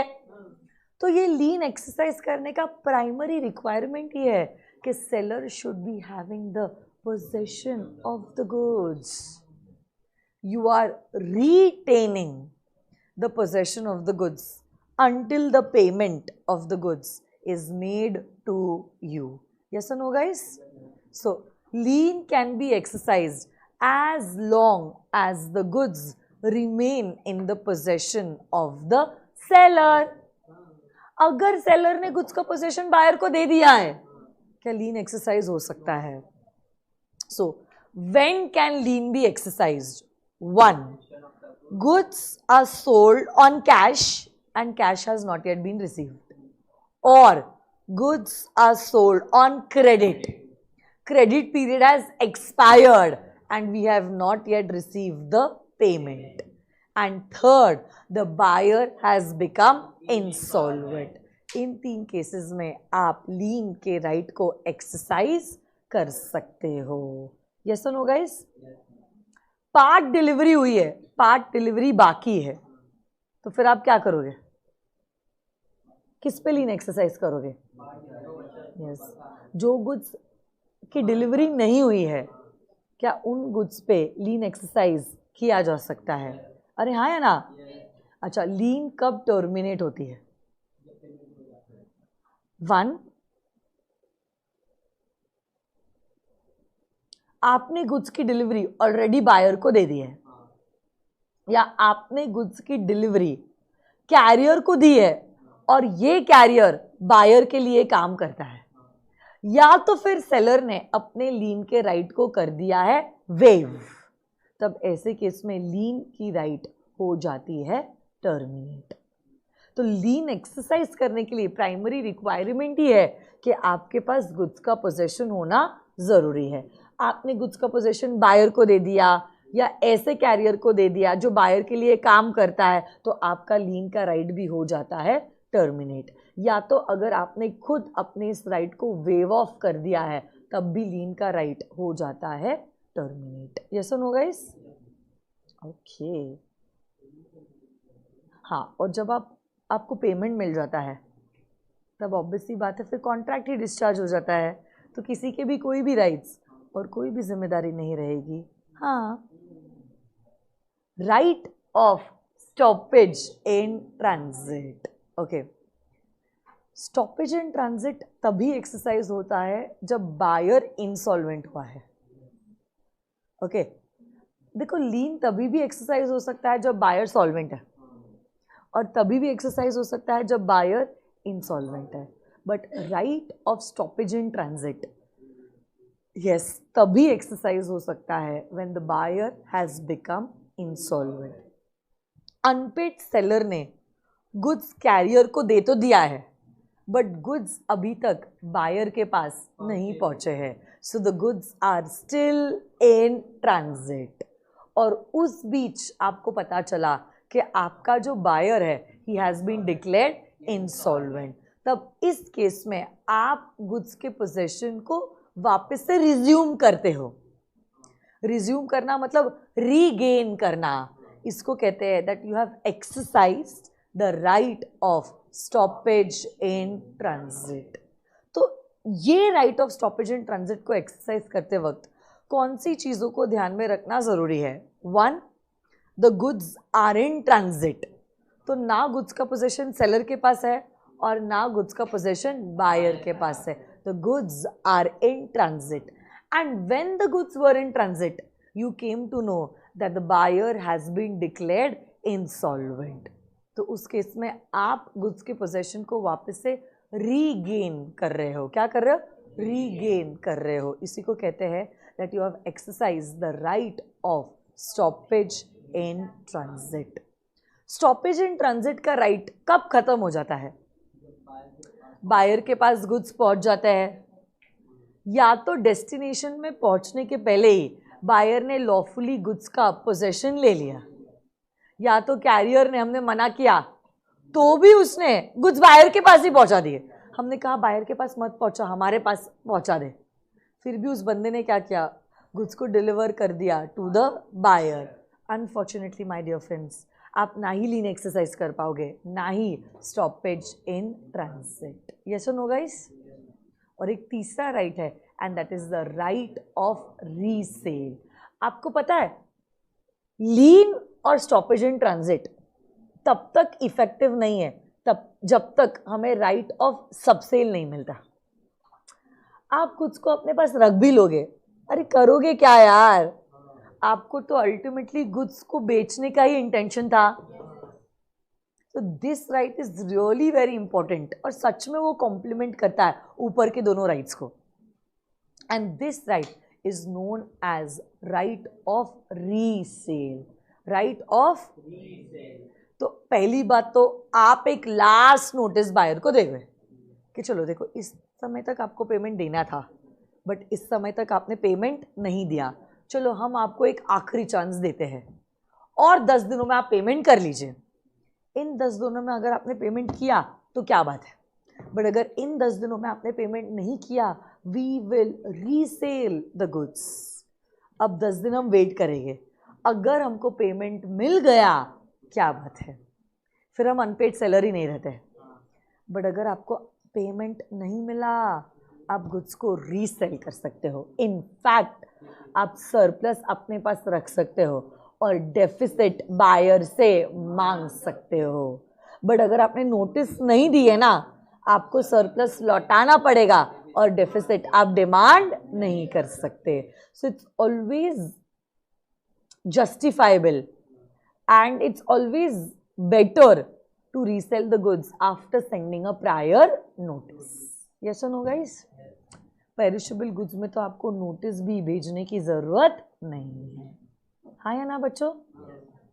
ये तो सारे राइट्स थे जो अनपेड सेलर को मिल रहे थे अगेंस्ट द गुड्स, बट क्या अनपेड सेलर को कुछ राइट्स मिलते हैं इवन अगेंस्ट द बायर? अरे बोलो ना, कौन से राइट्स मिलते हैं against the buyer? Yes, he can file a case against the buyer for the price of the goods. यार फाइनली आपने गुड्स बेच दिया, आपको पेमेंट चाहिए, आप प्राइस डिमांड करो, हाँ या ना? You can also file a case for damages for non acceptance. Yes और नो गाइस? अगर आपने कॉन्ट्रैक्ट परफॉर्म करने के पहले ही कॉन्ट्रैक्ट को ब्रीच कर दिया है तो हमारा सेलर इस एंटिसिपेटरी ब्रीच को एक्चुअल ब्रीच ट्रीट करके क्या इमीडिएट बेसिस पे डैमेजेस डिमांड कर सकता है। And you can also file a case for interest. अगर कॉन्ट्रैक्ट में डिसाइडेड है तो डिलेड पेमेंट मिला है, डिलेड पेमेंट पे हमारा इंटरेस्ट लॉस भी हुआ है, बट इसके लिए स्पेसिफिक क्लॉज कॉन्ट्रैक्ट में होना जरूरी है। अभी तक हमने डिसाइड किया है बायर ही बड़ा वाहियात है, बायर ने ही अपने वादे को तोड़ा है। ऐसा क्यों हर बार सोचे कि बायर ही गलत काम करेगा? ऐसा भी तो हो सकता है सेलर ने कॉन्ट्रैक्ट को ब्रीच किया है, तो क्या बायर के पास भी अधिकार होने चाहिए अगेंस्ट द सेलर? बोलो ना। सबसे पहला राइट है that he can file a case against the seller for the damages for the non delivery of the goods. आपने गुड्स नहीं दिए तो मेरे को मार्केट से गुड्स खरीदने पड़े, market price minus the contract price. क्या हम ये डैमेजेस हमारे सेलर से ले सकते हैं? अरे बोलो ना। Sometimes damages is not an adequate remedy, तो उस वक्त we can file a case against the seller for specific performance. Due date of performance के पहले ही अगर हमारे सेलर ने गुड्स को बेचने से मना कर दिया, हम एंटिसिपेटरी ब्रीच को एक्चुअल ब्रीच ट्रीट करके बोलो क्या डैमेजेस रिकवर कर लेंगे। और अगर कॉन्ट्रैक्ट में स्पेसिफिकली लिखा हुआ है और हमने स्पेशल सर्कमस्टेंसेस के बारे में सेलर को बताया था, तो ऑर्डिनरी डैमेजेस के साथ साथ क्या स्पेशल डैमेजेस भी रिकवर किए जा सकते हैं, हाँ या ना? ऑर्डिनरी डैमेजेस के साथ साथ स्पेशल डैमेजेस भी रिकवर किए जा सकते हैं। Auction sale is also a sale under the sale of goods act. Okay, highest bidder को गुड्स बेचे जाते हैं either by fall of hammer or repeating the price 3 ayes. Yes और नो गाइस? अगर आप चाहो एक मिनिमम प्राइस रख सकते हो where the bidding will start. याद कीजिए मैंने आपको बताया था रॉकिंग हॉर्स का बिडिंग हो रहा था, मिस इशिता हाईएस्ट बिड दिया था $50,000, बट ये बिड शुरू हुआ था फ्रॉम अ रिजर्व प्राइस $10,000, हाँ या ना? कल जाके पता चलता है कि कुछ प्रिटेंडेड बिडिंग हो रहा है, बायर इस कॉन्ट्रैक्ट को रिसाइन कर सकता है। मतलब सेलर ने क्या किया है, अपने ही बंदों को वहां पे बिड करने के लिए बिठा दिया है, प्रिटेंडेड बिडिंग हो रहा था ताकि प्राइस बढ़ जाए। बायर को कल जाके पता चला प्रिटेंडेड बिडिंग के बारे में, क्या कॉन्ट्रैक्ट रिसाइंड हो सकता है? और लास्ट बायर क्यों बताएगा? बायर नहीं बताएगा, सेलर। तो वो क्यों बिड करेगा? और सेलर ऐसा क्यों बताएगा? मतलब बताओ मुझे, कुछ गलत है पढ़ने में।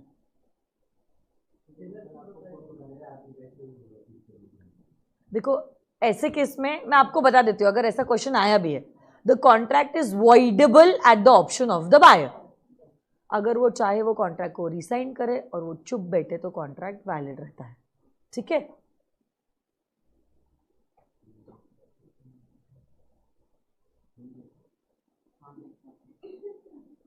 हाँ, इंक्लूजन ऑफ इंक्रीज और decrease duties in a contract of sale. तो कल जाके अगर कुछ टैक्सेस रिवाइज होते हैं before the performance but after entering the contract, जो लेटेस्ट ड्यूटी या टैक्सेस है उसी के हिसाब से आपको पेमेंट करना पड़ेगा। यस और no guys? So this is all about unit number 4 of the sale of goods act.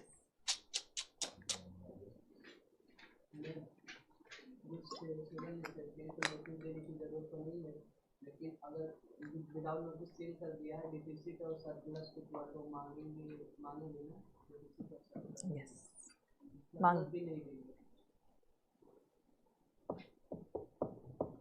आ जाइए।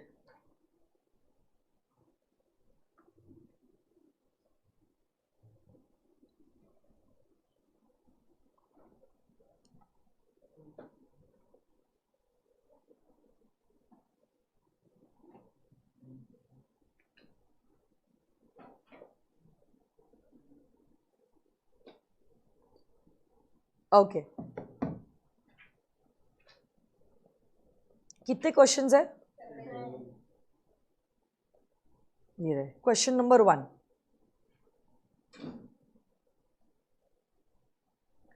When can an unpaid seller of goods exercise his right of lien over the goods under the Contract of Sale of Goods Act? बोलो।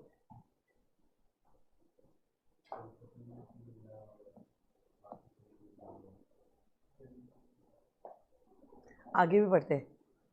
Can he exercise the right of lien even if the property in the goods has passed to the buyer? Property in the goods मतलब ownership. Ownership चली गई है but payment नहीं मिला है, but फिर भी क्या लीन एक्सरसाइज हो सकता है? हो सकता है ना, हो सकता है।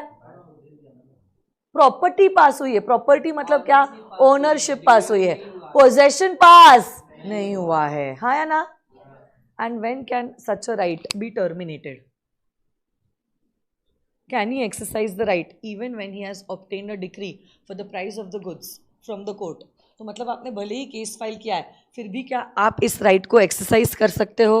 जी हाँ, कर सकते हो। It's a direct theory question, बहुत सारे डायरेक्ट थ्योरी क्वेश्चन है। तो अनपेड सेलर अपने राइट ऑफ लीन को कब कब एक्सरसाइज कर सकता है? गुड्स को आपने कैश में बेचा है, कैश मिला नहीं है, क्रेडिट पे बेचा है, क्रेडिट पीरियड एक्सपायर हो गया है बट फिर भी पेमेंट मिला नहीं है और बायर हो चुका है इंसॉल्वेंट। लीन टर्मिनेट कब होता है? जब बायर के पास आपने गुड्स का पोजेशन ट्रांसफर कर दिया है या कैरियर ने गुड्स का पोजेशन ले लिया है और कैरियर बायर के बिहाफ पे काम करता है, तब आपका लीन जो होता है वो हो जाता है टर्मिनेट। उसके साथ साथ though you have filed a case to recover the price, still lien can be exercised. एक बार ये आंसर जस्ट रीड कर लो आप, फिर हम लोग क्वेश्चन नंबर 2 पे जाएंगे।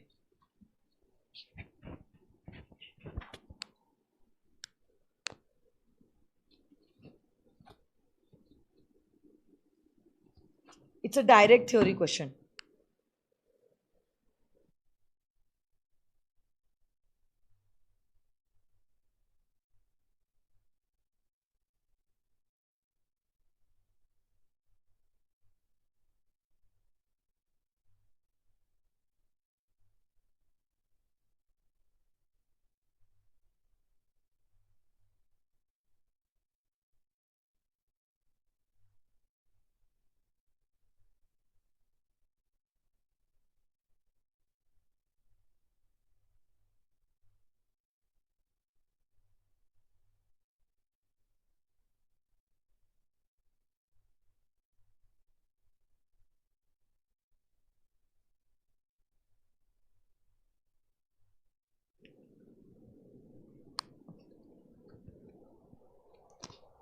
Mr. D sold some goods to Mr. E for 5 lakhs on 15 days credit. Mr. D delivered the goods. On due date, Mr. E refused to pay for it. State the position and the rights of Mr. D as per the Sale of Goods Act. अब देखो यहाँ पे goods को बेचा गया है 15 days credit period पे, credit period खत्म हो चुका है बट फिर भी पेमेंट नहीं मिला है। Is the seller an unpaid seller? But यहाँ पे अगर आप देखो कि Mister D has delivered the goods, so you will not be exercise, you will not be able to exercise the rights against the goods. But unpaid seller के पास क्या अभी भी कुछ राइट्स है अगेंस्ट द बायर? क्या उनके against case file किया जा सकता है? क्या उनसे इंटरेस्ट भी डिमांड किया जा सकता है? सो ये सारे राइट्स जो है, राइट्स अगेंस्ट द बायर, क्या मिलेंगे या नहीं? Sue for price, sue for damages, and suit for interest. Actually एक डायरेक्ट थ्योरी क्वेश्चन है, बट क्वेश्चन डायरेक्टली नहीं पूछा है, केस स्टडी से पूछा है. समझा क्या आपको? Next question number 3. Ram sells 200 bales of cloth to Sham and sends 100 bales by lorry and 100 bales by railway.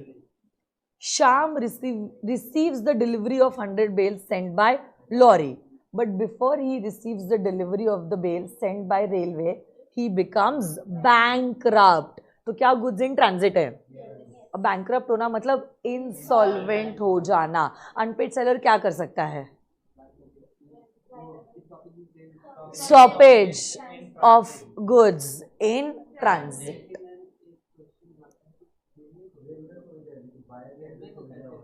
हाँ,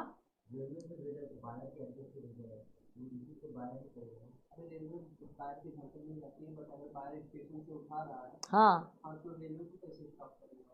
रेलवे को स्टॉप नहीं करेगा, बट आप फिर क्या करोगे? आप रेलवे ऑफिसर को इन्फॉर्म करोगे कि गुड्स बायर को डिलीवर ना करे. ऐसा समझ में आया? Can Ram exercise the right of stoppage in transit? देखो, when can you exercise the right of stoppage in transit? 1, the seller is an unpaid seller. 2, the goods are in transit, and at that time you came to know that the buyer has become insolvent. तीनों condition यहाँ पे पूरे हुए हैं. Will you be able to exercise the right of stoppage in transit? यहाँ पे part delivery हुई है, पार्ट नहीं हुई है, तो जो इन ट्रांजिट है उनके ऊपर स्टॉपेज इन ट्रांजिट को एक्सरसाइज किया जा सकता है. हाँ या ना? गुड. ऐसा ही आंसर है ना? एक बार चेक कर लो.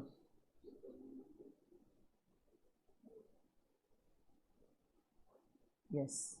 Question number 4. Suraj sold his car to Sohan for 75,000 rupees. After inspection and satisfaction, Sohan paid 25,000 and took the possession of the car and promised to pay the remaining amount within a month. Later on, Sohan refuses to give the remaining amount on the ground that the car was not in a good condition. आपने inspect भी किया and after inspection you were satisfied also and then you paid 25,000 और बाकी के अब आप 50,000 नहीं दे रहे हो. क्या ये गलत है? सूरज को रेमेडीज मिलेगी अगेंस्ट सोहम. बराबर ना? यहाँ पे हमारे बायर ने गलत काम किया है. हाँ या ना? Can he file a case against the other person? Will he be able to recover the amount? Will he also be able to recover the interest for the delayed payment? Next question number 5. A agrees to sell certain goods to B on a certain price on 10 days credit. The period of 10 days has expired and the goods are still in the possession of A and B has not yet paid for the price of the goods. B becomes insolvent. A refuses to deliver the goods to exercise the right of lien. Can you do so? Yes. Why yes? देखो, पहली बात तो सुनो ना, क्या buyer ने goods का payment किया है? मतलब क्या सेलर अनपेड सेलर है? क्या सेलर के पास अभी भी गुड्स का पोजेशन है और बायर इंसॉल्वेंट हो गया है? तो थर्ड पॉइंट याद कीजिए, when can you exercise the right of lien? When can you exercise नहीं, when can you exercise the right of lien? You can exercise the right of lien when the goods are sold for cash and cash is not paid. When the goods are sold on credit, credit period has expired and you have not yet paid and the buyer has become insolvent. तो यहाँ पे buyer has become insolvent. Will you be able to exercise the right of lien? Yes. Okay, yes. क्या seller unpaid seller है? क्या goods का possession buyer के पास है? और क्या बायर इंसॉल्वेंट हुआ है? तो क्या आप लीन को एक्सरसाइज कर सकते हो? Yes my dear friends. Next question number 6.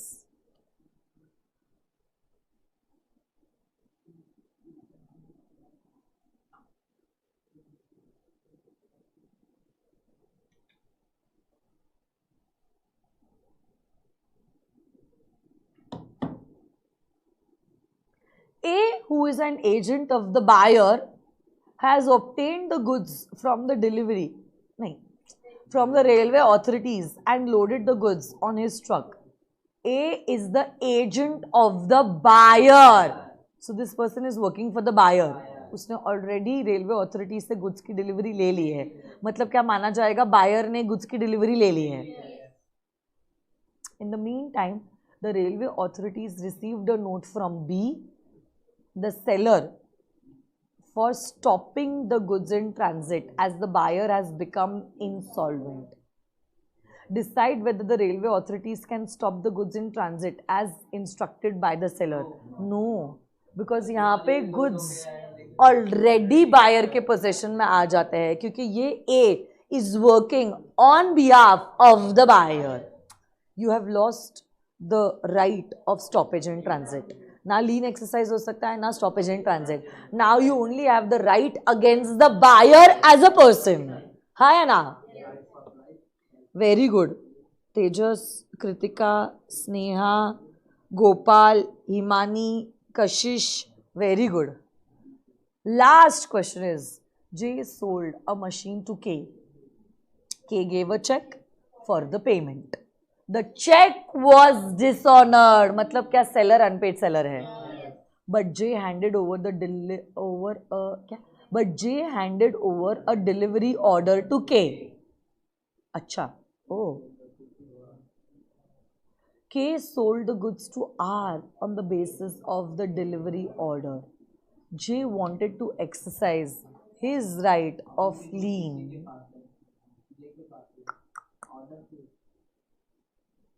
on the goods.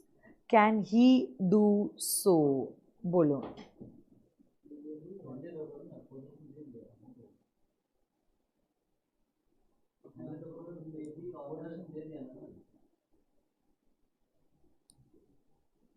J sold a machine to K.